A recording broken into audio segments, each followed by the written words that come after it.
ওমানের সিপ বাজারে স্বর্ণের দোকানে দিনের আলোয় দুর্ধর্ষ ডাকাতি, 4 এশীয় প্রবাসী গ্রেপ্তার।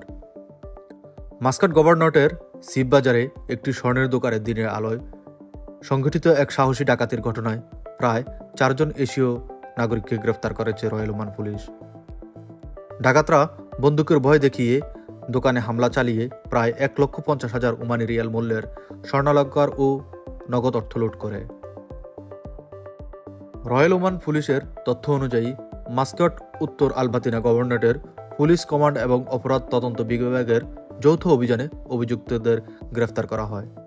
তারা সিপ অঞ্চলের একটি স্বর্ণের দোকানে ঢুকে কর্মীদের ভয় দেখিয়ে এবং আক্রমণ করে মূল্যবান গহনা ও অর্থ চুরি করে পালিয়ে যায়।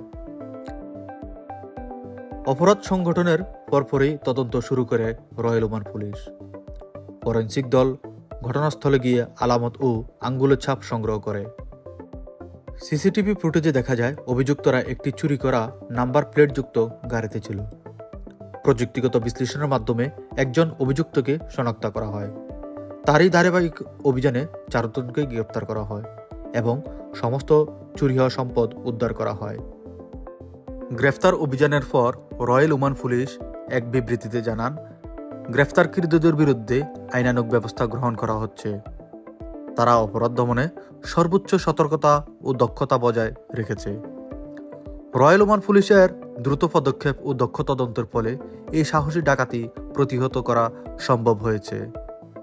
জননিরাপত্তা রক্ষায় রয়্যাল ওমান পুলিশ তাদের অঙ্গীকার পুনর্ব্যক্ত করেছে।